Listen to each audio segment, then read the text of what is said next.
Assalamualaikum warahmatullahi wabarakatuh. Kami dari kelompok 2 akan mempresentasikan tentang laporan praktikum analisis kadar air dengan metode oven pengering oleh kelompok 2 yang terdiri dari 6 orang. 1. Erika Adila Arisandi dengan NPM 04, 2. Muhammad Iqbal dengan NPM 11, 3. Alwan Khairi dengan NPM 18, 4. Farah Fauzia dengan NPM 23, 5. Farha Nur Alifa dengan NPM 24, 6. Lisnan Krisan Wibowo dengan NPM 28. Laboratorium Teknik Kimia Fakultas Teknik Universitas Singapura Bangsa Karawang tahun 2020. Lembar pengesahan.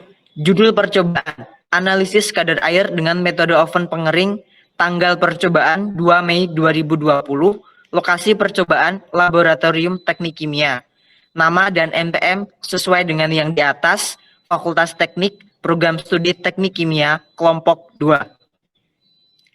Karawang 2 Mei 2020, dosen pengampu Desi Agustinasari STMT.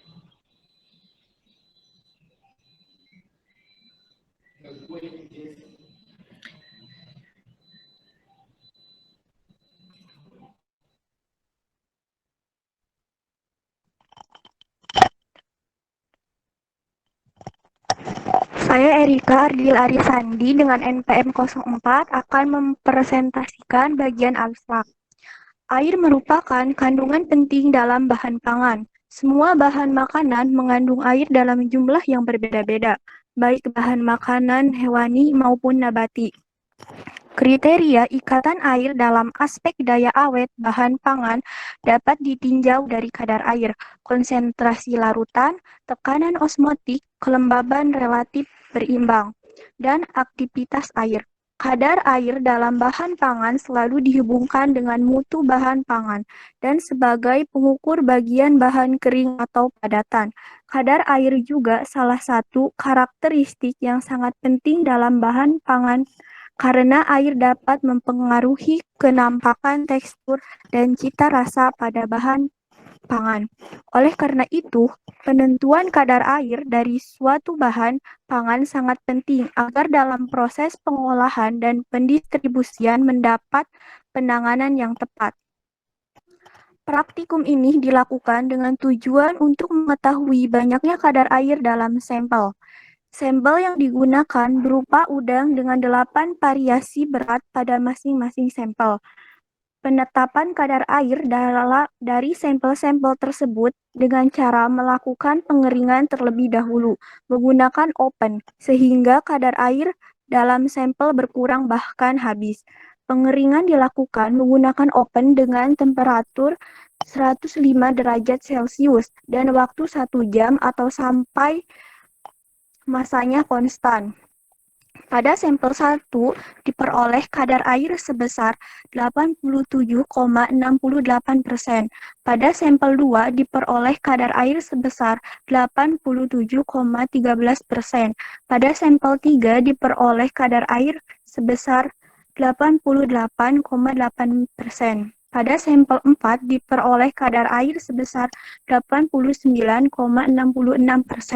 Pada sampel 5 diperoleh kadar air sebesar 83,23%.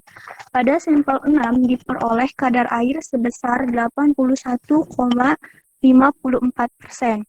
Pada sampel 7 diperoleh kadar air sebesar 94,53% dan pada sampel 8 sebesar 95%. Perbedaan kandungan kadar air pada setiap sampel dapat disebabkan oleh berat masing-masing sampel atau kandungan kadar air pada sampel yang memang berbeda. Semakin kecil ukuran sampel atau semakin ringan berat sampel yang dikeringkan, maka semakin cepat proses pengeringan. Semakin sedikit kandungan air pada sampel, maka semakin cepat pula proses pengeringan. Kata kunci kadar air, metode pengeringan, dan bahan pangan.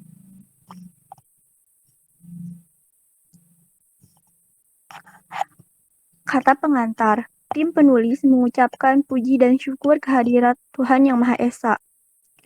atas segala rahmat dan karunia serta sehat jasmani yang telah diberikan sehingga laporan praktikum dengan judul Analisis Kadar Air dengan Metode Open Pengeringan dapat terselesaikan dengan tepat waktu. Dalam penyusunan laporan ini, tim penulis mengucapkan terima kasih kepada semua pihak yang telah membantu terselesaikannya laporan ini. Tim penulis menyadari bahwa laporan praktikum ini belum sempurna. Untuk itu, tim penulis sangat terbuka dalam menerima kritik dan saran dari pembaca. Semoga laporan praktikum ini dapat bermanfaat untuk berbagai pihak. Karawang, 2 Mei 2020, tim penulis.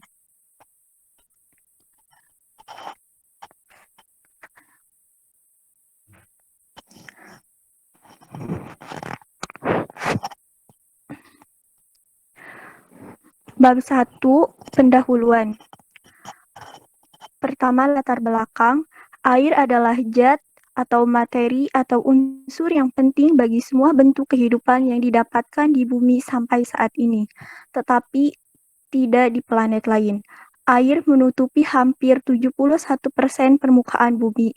Air diperlukan untuk kelangsungan proses biokimiawi organisme hidup sehingga sangat esensial. Kadar air dalam bahan makanan sangat mempengaruhi kualitas dan daya simpan dari makanan tersebut. Oleh karena itu, penentuan kadar air dari suatu bahan pangan sangat penting agar dalam proses pengolahan dan pendistribusian mendapat penanganan yang tepat. Analisis kadar air sering menjadi tidak sederhana karena air dalam bahan pangan berada dalam bentuk terikat secara fisik atau kimia dengan komponen bahan pangan lainnya sehingga sulit memecahkan ikatan-ikatan air tersebut. Penentuan kadar air dalam makanan dapat dilakukan dengan beberapa metode, yaitu metode pengeringan, metode destilasi, metode kimia, dan metode khusus. Yang kita lakukan yaitu metode pengeringan. Pada praktikum ini, penentuan kadar air dilakukan menggunakan metode open pengeringan dengan bahan pangan yang digunakan sebagai sampel adalah udang. Pengeringan adalah suatu metode untuk mengeluarkan atau menghilangkan sebagian air dari suatu bahan dengan cara menguapkan air tersebut menggunakan energi panas. Kandungan air bahan tersebut dikurangi sampai suatu batas agar mikroba tidak dapat tumbuh di dalamnya. Tujuannya untuk mengetahui kandungan air pada sampel udang.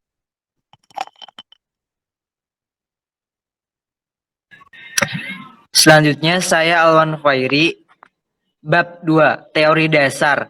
2.1 kadar air.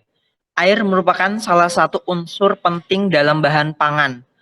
Meskipun bukan sumber nutrisi, keberadaannya sangat berpengaruh dalam kelangsungan proses biokimiawi organisme hidup. Air dalam bahan pangan terdapat dalam berbagai bentuk, yaitu 1. Air bebas, terdapat dalam ruang antarsel dan intergranular serta pori-pori yang terdapat pada bahan. 2. Air terikat secara lemah, karena terabsorpsi pada permukaan koloid makromolekuler seperti protein, pektin, pati, dan selulosa. Selain itu, air juga terdispersi antara koloid dan merupakan zat pelarut yang ada dalam sel. Air dalam bentuk ini memiliki sifat air bebas dan dapat dikristalkan dalam proses pembekuan. 3. Air dalam keadaan terikat kuat, yaitu air yang membentuk hidrat. Ikatannya bersifat ionik, sehingga relatif sukar dihilangkan atau diuapkan. Air jenis ini tidak membeku meskipun didinginkan pada suhu 0 derajat Celcius. Air bebas dapat membantu terjadinya proses kerusakan bahan pangan, seperti proses mikrobiologis, kimiawi, enzimatik, bahkan oleh aktivitas serangga perusak. Sedangkan air dalam bentuk lain tidak membantu terjadinya proses kerusakan pada bahan pangan. Dalam hal ini digunakan pengertian aktivitas air atau AW untuk menentukan kemampuan air dalam proses-proses kerusakan bahan makanan.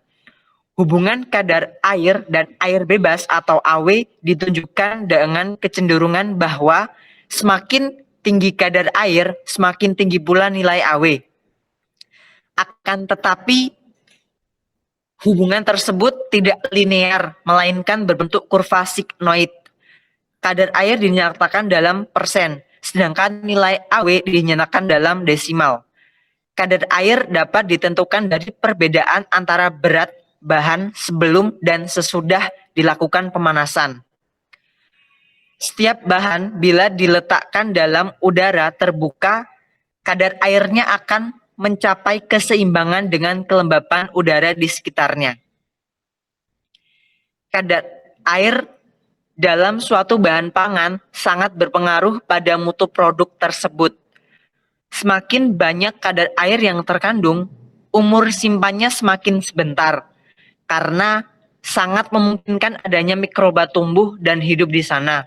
Oleh karena itu, kita harus mengetahui kandungan air dalam suatu bahan agar dapat memprediksikan umur simpannya. Christian 1980. Selanjutnya, teori dasar yang kedua adalah metode oven pengeringan. Pada analisis kadar air, bahan pangan secara langsung, penentuan kadar air ini didasarkan pada penimbangan berat bahan.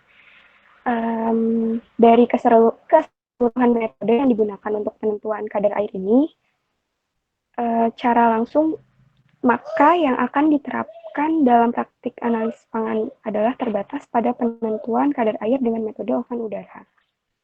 Metode oven biasa ini merupakan salah satu metode pemanasan langsung dalam penetapan kadar air suatu bahan pangan.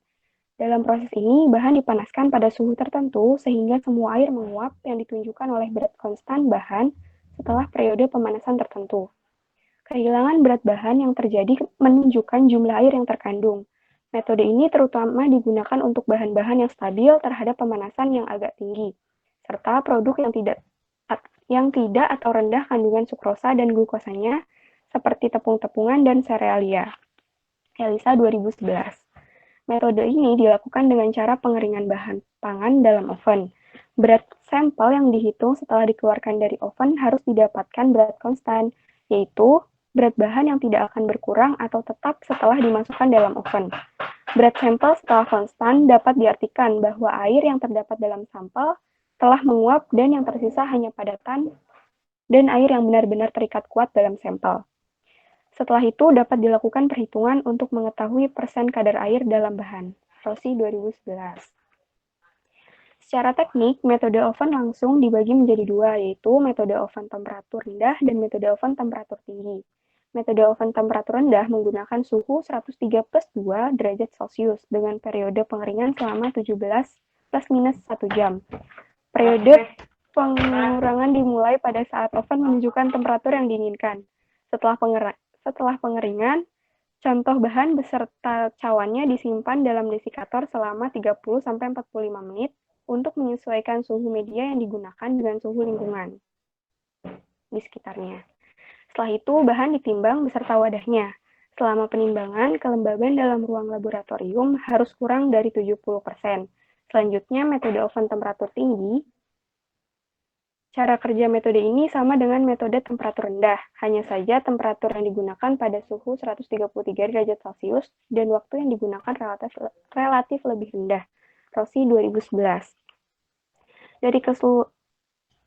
Dari keseluruhan metode ini terdapat beberapa faktor yang dapat mempengaruhi ketelitiannya, yaitu yang berhubungan dengan penanganan bahan, kondisi oven, dan perlakuan bahan setelah pengeringan. Faktor yang berhubungan dengan penanganan bahan ini terdapat 3 faktor, yaitu jenis bahan, ukuran bahan, partikel bahan. Kemudian faktor yang berhubungan dengan kondisi oven, yaitu suhu oven, gradien suhu oven, kecepatan aliran, dan kelembaban udara dalam oven. Dan faktor yang berhubungan dengan perlakuan bahan setelah pengeringan, yaitu sifat higroskopis bahan, kelembaban udara ruang analisis, dan kelembaban udara ruang penimbangan.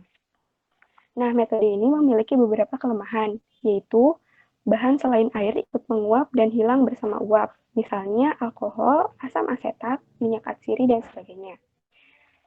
Yang kedua, dapat terjadi reaksi selama pemanasan yang menghasilkan air atau zat mudah menguap. Contohnya, gula mengalami dekomposisi atau karamelisasi dan lemak mengalami oksidasi.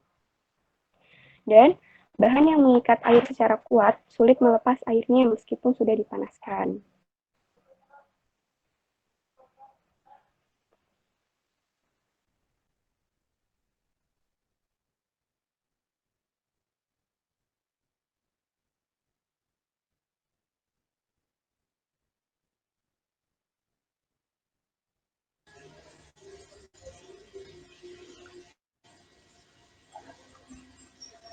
Saya Farhanur Alifah, NPM 024, akan mempresentasikan bab 3 prosedur percobaan.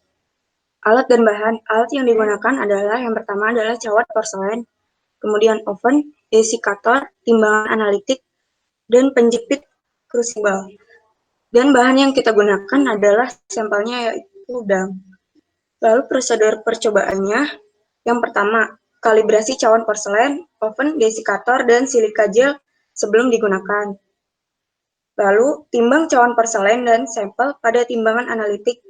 Kemudian, masukkan cawan porselen yang sudah diisi sampel ke oven yang telah diatur suhunya 105 derajat Celcius selama 1 jam. Kemudian, didinginkan di dalam desikator.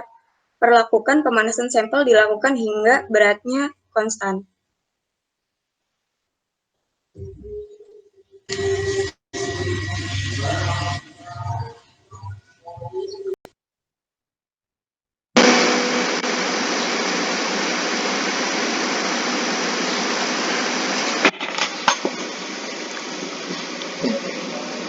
Saya Muhammad Iqbal akan membacakan bagian hasil pengamatan dan pembahasan. Nah, jadi dari sini kita bisa lihat ya, dari hasil pengamatan sampel 1 itu kita dapat 1,24 pada kondisi akhirnya, sampel 2 1,31, sampel 3 0,58, sampel 4 0,52, sampel 5 0,57, sampel 6 0,62, sampel 7 0,14 dan sampel 8 0,13. Nah, kita masuk ke pembahasannya. Jadi dari hasil pengamatan praktikum di atas didapatkan pembahasan bahwa tujuan dari praktikum ini yaitu untuk mengetahui banyaknya kadar air pada sampel. Sampel yang digunakan berupa udang dengan 8 variasi massa pada masing-masing sampel. Penetapan kadar air dari sampel-sampel tersebut dengan cara melakukan pengeringan terlebih dahulu menggunakan oven sehingga kadar air dalam sampel berkurang bahkan habis. Pengeringan dilakukan menggunakan oven dengan temperatur 105 derajat Celcius dan waktu 1 jam atau sampai beratnya konstan. Kadar air ini dapat diketahui dari banyaknya air yang diuapkan dalam proses pengeringan ini, yaitu selisih berat sampel sebelum dan sesudah dilakukan pengeringan. Kadar air dari sampel dapat diperoleh dari persamaan berikut. Kadar air dalam persen sama dengan massa sampel awal dikurangi massa sampel akhir dibagi massa sampel awal dikali 100%. Atau kalau sudah dijadikan persamaan menjadi kadar air dalam persen sama dengan A, yaitu sampel awal dikurangi BN, yaitu sampel akhir dibagi A sampel awal dikali 100%. Nah, dari hasil penghitungan di atas tadi dapat disimpulkan bahwa dari hasil pengamatan dan penghitungan, hasil kadar air pada setiap sampel berbeda. Pada sampel 1 diperoleh kadar air sebesar 87,68%, pada sampel 2 diperoleh kadar air sebesar 87,13%, pada sampel 3 diperoleh kadar air sebesar 88,8%, pada sampel 4 diperoleh kadar air sebesar 89,66%, pada sampel 6 diperoleh kadar air sebesar 83,23%. Pada sampel 6 diperoleh kadar air sebesar 81,54%, pada sampel 7 diperoleh kadar air sebesar 94,53%, dan terakhir pada sampel 8 yaitu sebesar 95%. Nah, dari perbedaan kandungan air ini kita simpulkan bahwa perbedaan kandungan air pada setiap sampel dapat disebabkan oleh massa masing-masing sampel atau kandungan air pada sampel yang memang berbeda. Jadi, semakin kecil ukuran sampel atau semakin ringan massa dari sampel yang kita gunakan atau yang akan kita keringkan, maka semakin cepat juga proses pengeringannya. Sebaliknya, semakin berat massa dari sampel yang mau kita keringkan, itu semakin lama juga proses pengeringannya. Nah, terus juga semakin sedikit kandungan air pada sampel, maka semakin cepat pula proses pengeringan. Nah, pada praktikum ini diperoleh kadar air tertinggi pada sampel, yaitu sampel 7 dan sampel 8, sekitar 98 sampai 95%. Hal ini disebabkan karena jumlah atau massa yang dipakai lebih sedikit dibandingkan sampel-sampel yang lainnya, sehingga proses pengeringan lebih maksimal. Sedangkan pada sampel 1 dan sampel 2 menggunakan massa sampel yang cukup besar, sehingga dengan proses pengeringan yang sama, kadar air yang diuapkan kurang maksimal. Jadi, sampel 1, sampel 2 sebenarnya juga bisa kita dapatkan hasil yang sama besarnya kayak sampel 7 dan 8, tapi sampel 1 dan sampel 2 tuh harus membutuhkan waktu yang lebih lama daripada sampel-sampel yang beratnya lebih kecil dari sampel dia, supaya sampel 1 dan sampel 2 dapat hasil yang maksimal juga. Nah, terus juga, namun pada praktikum ini, kita juga nemuin kejanggalan atau penyimpangan perolehan data, yaitu pada sampel 5 dan 6. Nah, seperti yang kita tahu nih, sampel 5 dan 6 ini kita dapat 83,23% dan sampel 6-nya itu 81,54%. Nah, di sini kita bisa lihat, mohon maaf, maksudnya sampel 4 dan sampel 3 dan sampel 4, yaitu sampel 3 itu kadar airnya sebesar 88,8% dan sampel 4 89,66%, yang dimana dua hasil sampel ini tuh beratnya hampir, mohon maaf, kadar air yang berhasil kita keringkan atau kita uapkan itu hampir mencapai 90%. Padahal dua sampel ini berat masanya lebih besar dari sampel 7 dan 8. Nah, kesalahan dari atau penyimpangan perolehan data pada sampel 5 dan 6 ini dapat disebabkan oleh faktor bahan yang memang digunakan memiliki kadar air yang lebih sedikit sebelum dikeringkan. Jadi sampel 3 dan 4 ini, mohon maaf, sampel 3 dan 4 ini kemungkinan mempunyai kadar air yang lebih sedikit sebelum dikeringin. Jadi pada saat dikeringin dia tuh sebenarnya udah bukan massa yang benar-benar murni, dia tuh segitu masanya. Jadi mungkin udah ada sebagian kadar air yang sudah lepas terlebih dahulu, makanya sampel 3 dan sampel 4 ini kadar air yang berhasil menguapnya hampir mencapai 90%. Nah, perbedaan kadar air yang terkandung dalam setiap sampel juga dapat dipengaruhi oleh jumlah jenis air yang berbeda. Air yang hilang karena diuapkan merupakan jenis air bebas, sedangkan air terikat tidak bisa lepas dari ikatannya oleh proses penguapan.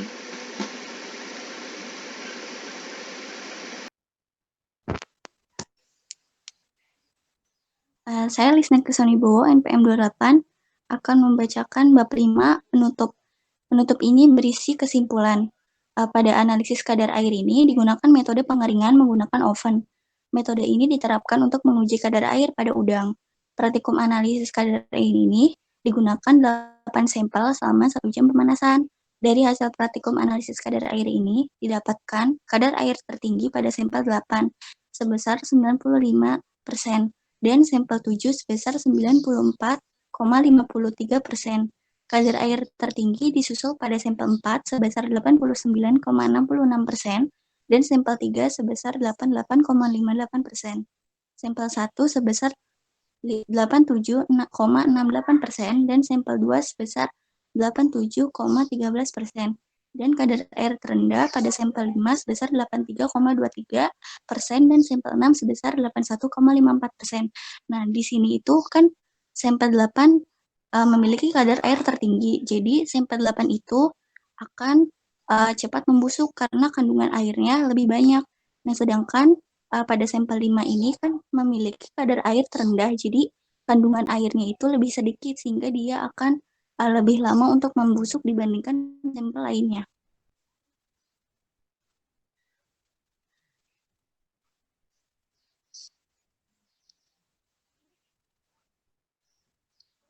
Lalu ada daftar pustaka.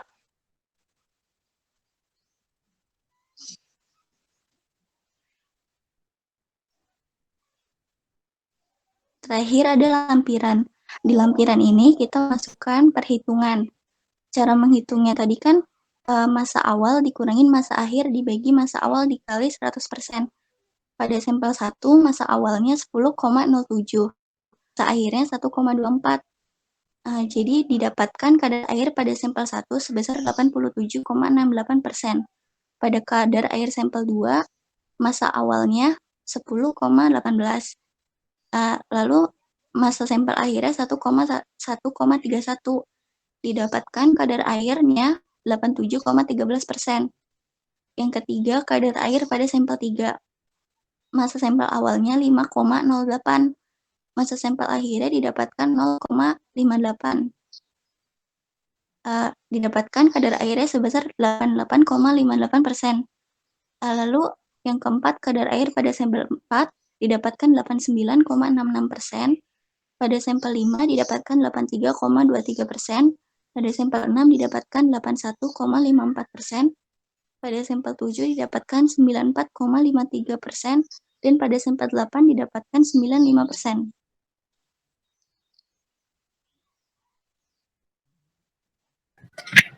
Jadi seperti di atas presentasi dari kami, apabila ada kesalahan dan kekurangan, kami mohon maaf yang sebesar-besarnya.